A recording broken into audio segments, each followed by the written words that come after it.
Vipi? Umemfikisha? Hapana, sijamfikisha yule mtoto.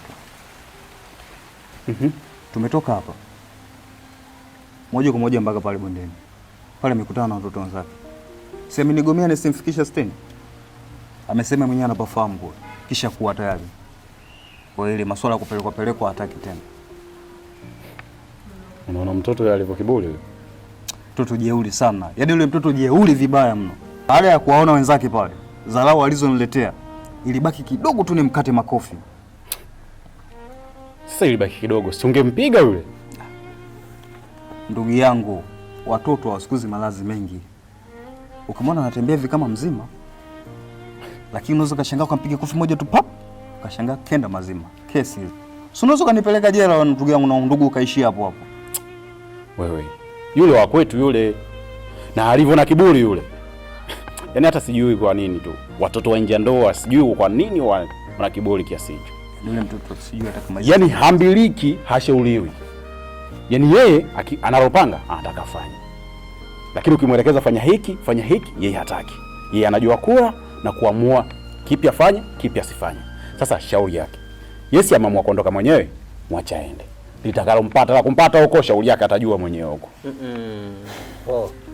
Unajua yeye ni mzazi na yule ni mtoto. Mtoto anahitaji malezi bora kutoka kwa baba na mama. Hebu nisikilize, kuna hadithi ndogo tu nataka nikusimulie.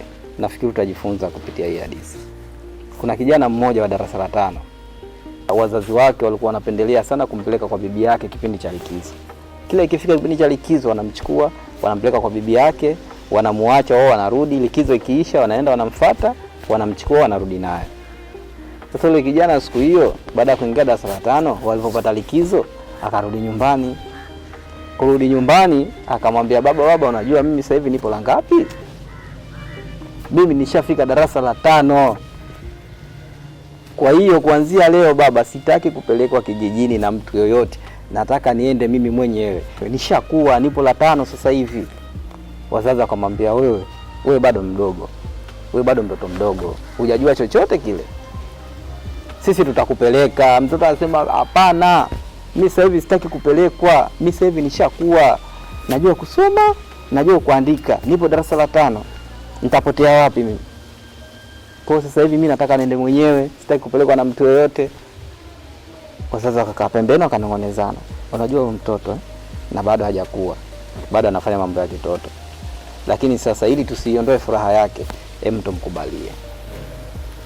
Wazazi wakamwambia sisi tumekukubalia, utaenda. Mtoto akafurahi, akasema hivi ndo ninavyotaka. Mimi nishakuwa bwana, nipo darasa la 5. Nitashindwa kwenda kwa bibi. Mimi nashindwa kusoma mimi. Kweli siku hiyo mtoto akalala mapema. Ilipofika alfajiri mtoto kaamka, yeye ndo wa kwanza. Kaamka, kaenda kuamsha wazazi wake. Jiandaeni. Muda ushafika, mimi nataka niondoke. Naomba mnisindikize stendi. Wazazi akasema sawa, wakajiandaa haraka ili bado wasiondoe furaha ya mtoto wao. Wakamchukua mtoto mpaka stendi. Kufika stendi wakamkatia tiketi ya treni, wakamuingiza kwenye treni. Mama sasa akaanza kumnasihi mwanae. Mwanangu, safari ni hatua. Huko unakokwenda kuwa makini, sijui hivi na hivi. Mtoto anakasirika, anasema mama vipi? Mama mpaka leo ananichukulia mimi bado mtoto tu. Ananichukulia mimi sijakuwa mpaka leo. Mama bana, mimi nishakuwa sasa hivi. Hakuna nisichokijua huko. Siwezi kupotea. Mama akasema sawa mwanangu, nikutakie safari njema. Basi treni ikapiga honi nataka kuondoka. Baba akatia mkono mfukoni, akampa mwanae kitu mkononi. Mtoto akakataa kupokea. Anaangalia watu, anaona aibu. Baba yake akamuingizia kile kitu kwenye mfuko wa shati. Akamwambia mwanangu, chochote kitakachokutokea utanitafuta. Basi safari ikaanza, mtoto akatafuta siti akakaa. Alipokaa kwenye siti akaja mpokea tiketi sasa yule. Ni baba hivi limeshiba. Akamshangaa yule mtoto. Akamuuliza, "Wewe vipi? Wewe upo na nani?" Mtoto anaanza kushangaa tena. Nipo na nani tena? Akauliza, "Tiketi yako iko wapi?" "Hii hapa." Hii akatoa haraka, "Tiketi hii hapa." "Mzazi wako yuko wapi?"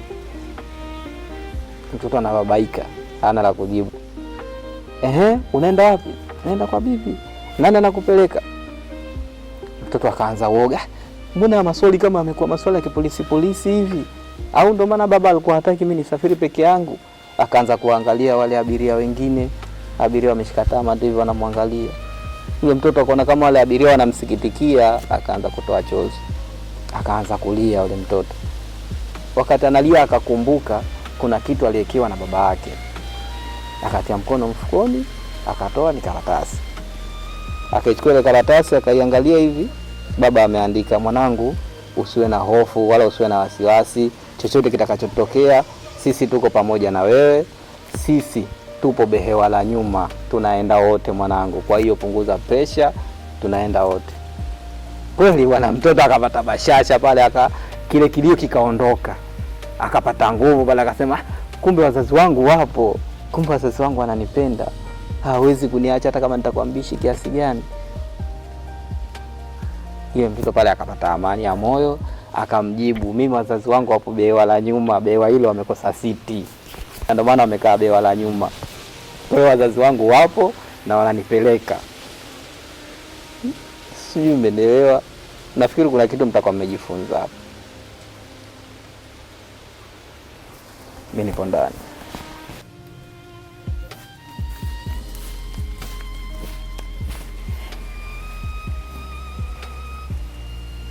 Yangu linalozungumziwa kama la kweli vile. Jamaa anapiga point. Mtoto yule anakumstaka huko.